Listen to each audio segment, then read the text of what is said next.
eyes, of 1,000 eyes, I saw the melting. Hello, and welcome to another episode of the Open-Minded Chronicles. Though I haven't done a video in a while, today's video is going to be on various topics, especially involving the UFO phenomenon, and a few other subjects too.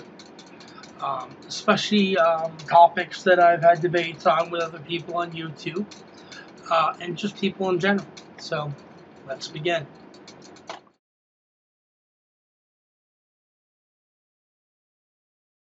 Okay, first topic. This topic here is about, well, I'm not a scientist, obviously, but I do a lot of research on the various topics that I do discuss in my videos, and I do the very best I can to deliver to you, my subscribers, and viewers that just pass by and watch my videos, the best information possible. This subject here is about the Bible, and of course I'm not going to get all preachy, you know me. There's been an ongoing argument about the Bible itself, and that it's basically a book of fantasy, and that it preaches that the world's flat and it's no good and it's outdated. Well, as someone who has read the Bible multiple times, I would just like to point out a few things. The Bible, in all its prophecies, does not mention that the world is flat. In fact, very specifically, in Isaiah 40:22, it specifically states that the world is round. Because during his vision or prophecy in Isaiah 40:22, it reads, "He sits enthroned above the circle of the earth." Circle, round. If it meant flat, it wouldn't mention circle.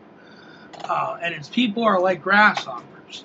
He stretches out the heavens like a canopy and spreads them out like a tent to live in. Now, obviously, though you figure from a more ancient perspective, you know, people were more literal in their descriptions. If they say circle, they really meant circle. So the Bible does not say that the earth is flat. It does specifically say, even in this scripture, that it's circle, round. Also, there's been a debate about the 7-day creation story. Now, scientists have been studying certain religions, and further study of these certain religions explain that the 7-day creation story was more like millions of years in the third dimension, you know, our realm of existence, but 7 days to the power behind the creation process itself. So if you try to, and it's difficult to wrap your head around, because obviously scientists of today have discovered that we have multiple dimensions and everything else, and when you piece it all together, they're claiming that in the third dimension, that 7-day process really would have translated into millions of years in our time. But whatever power was behind the creation process, it would have seemed like 7 days to it, or to God, or whoever you worship. You know, but this is where physics, multidimensional theories, and mathematics come into play. And of course, like I said, I'm no scientist, so I wouldn't certainly get into that. You know, so there is real scientific, you know, study of religion happening today. You know, and it's very compelling. You know, it places a unique spin on things.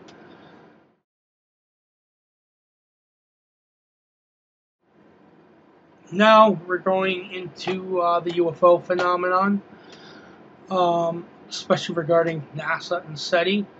A lot of skeptics argue that if we were really being visited, that NASA and SETI would have information and they would make it public.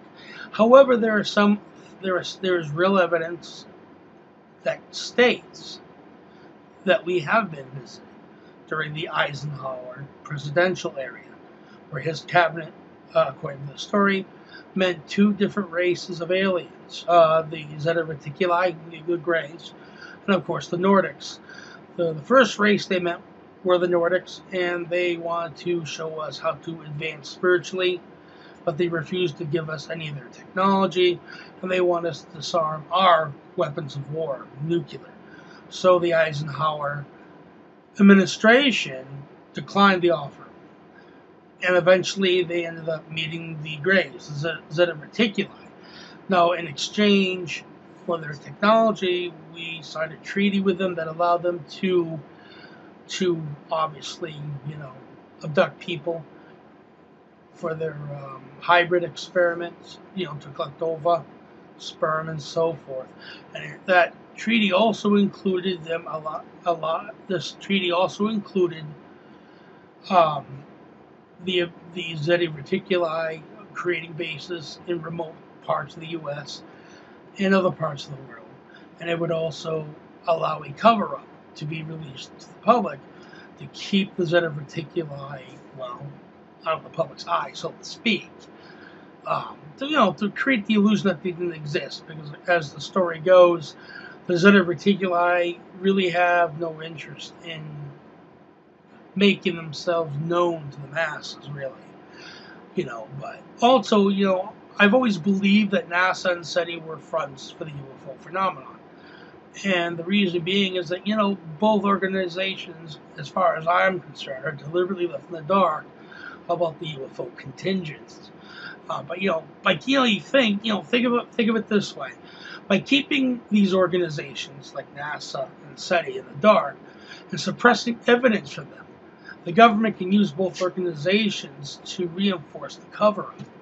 Plus, as the evidence shows, the Eisenhower treaty with the extraterrestrials, the government started investigating. Plus, when you consider this, the government started investigating the existence of UFOs and alien visitation long before organizations like SETI existed.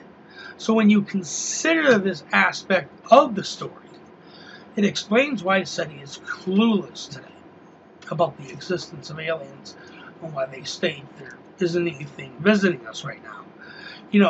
The U.S. government had years to investigate and suppress the phenomenon before groups like SETI emerged on the scene. If the U.S. government did, in fact, sign a treaty with aliens to hide their existence, this would explain why SETI has yet to discover a phone signal. These beings under the treaty, if one did actually get signed, are probably aware of SETI, and they are deliberately ignoring them. Food for thought, people. Think about it. If that type of treaty did get signed, and if this meeting really truly happened, and the Zeta Reticuli or Greys really didn't want their presence widely known, that would explain why organizations like SETI aren't receiving a phone home signal, because the Zeta Reticuli, for example, if they're here, or even still here, are ignoring them. They're not responding back because they've already made a deal with the U.S. government, and they're doing what they want to do. And they're just ignoring them. And that makes logical sense when you investigate the story, because I have for the past 10 years. It fits. The pieces fall right into place. And that explains why SETI's clueless and why NASA's clueless. Or maybe NASA is clueless and SETI is. Who knows? But the pieces do fall into place. And plus, again, as the story goes, based on the treaty story with the Eisenhower administration, these beings, or Greys as they're called, have no real interest in interacting with us on a mass scale. This would also explain their elusive nature, the sightings, and why they don't make a public landing on the White House's front lawn. So it's food for thought again, because there is so much disinformation out there about the phenomenon that it's really hard to wade through all of it and find the truth. There is some information out there that is true, and it has been proven that the so-called meetings did occur. There are signed documents by Eisenhower and his cabinet members and associates. So, to a very high degree, there is evidence of it happening. So, disclosure may not happen tomorrow, next week, or maybe the month after. But there has been an increasingly amount of UFO sightings, activity, and so forth. However, I have noticed that there's been a decrease in UFO abduction stories. I mean, who knows why? You know, the funny thing is that when you do research the abduction, the abduction subject, you do notice that millions of people who are not related, who have never had contact at all, their stories are horrifyingly similar in what they experience. Now, the one thing that really upsets me is that some of these skeptics will come out and say that these people are hallucinating or there's something else wrong with them. And, I could see if it was the town drunk, or someone that is known to make fictitious claims. But when you have millions upon millions of people making the same or similar claim that have never met from different cultures, different countries, from all around the world, there is something happening. And with all this information that is slowly being leaked to the public, and well-known UFOologists are presenting information to us, you have to sit back, tongue-in-cheek, and wonder. Now, as my subscribers know, I'm very open-minded, but I do look at things with a skeptical eye. I know that sounds I know that sounds like a contradiction, but what I mean is that though I'm open-minded and I've researched the subject and I've had my own personal experiences, and I know that there's evidence proving that we are being visited, when new information is provided, I am skeptical of it until I can prove it, or that I can find evidence or anything that can provide some type of foundation of it being factual, not fiction. Like the MJ-12 scenario.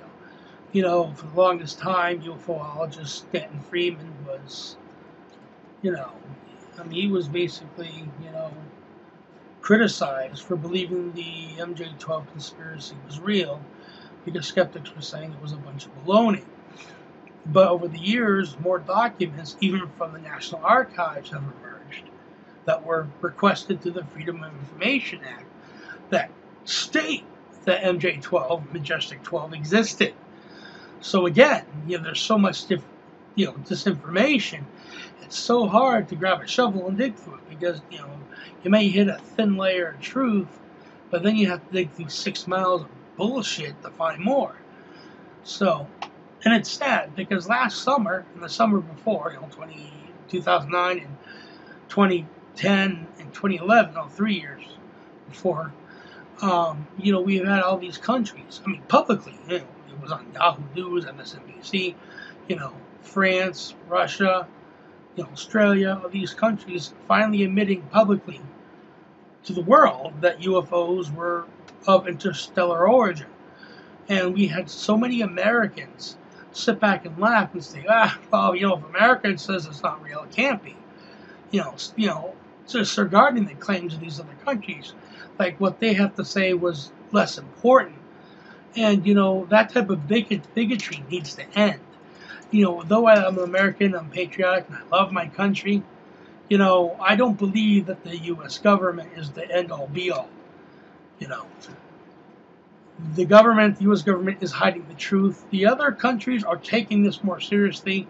When something happens, they tell their people something's wrong, something out of the ordinary. We have countries that have already admitted to the truth. The U.S. government needs to stop pretending that it's the 1940s, 1950s, and get off its ass. The world is not going to fall to its knees and commit suicide because they find out that we've been visited or are being visited. We are growing spiritually and emotionally as a society. We are at that pivotal moment in our existence that we are becoming more enlightened. And whatever these things are that are visiting us know this. And who knows what their purpose is. You know, based on the Eisenhower story, those that in particular don't really seem to give a crap about us per se. They're just more interested in saving their own race. But there is proof of other races visiting us that have other ulterior motives. But who knows exactly what they are, other than what's been said through abduction stories and so forth. So, but that is my video of the Oprah Money Chronicles for today. I apologize for not making them more often. I do upload some UFO videos and stuff to keep everyone busy and entertained. My health, you know, it declines quite often. It's been declining quite. My health has been declining, but I'm at that point where I'm doing okay. But anyways, guys, I love you guys. Take it easy, and I hope to have something of interest soon. Unlike some YouTubers, I don't like to post a video unless I really have something that I feel is important to say. Unless, you know what I'm saying, if it's not something that I feel is important or informative, I don't want to post a video and waste your time. You know? So, peace out, everybody. And the truth is out there. Remember that. We are being visited. You know? Whether you've seen it or not. Even if you don't see that, hear or see that tree fall in the forest, it still falls. It's the truth. Talk to you all soon.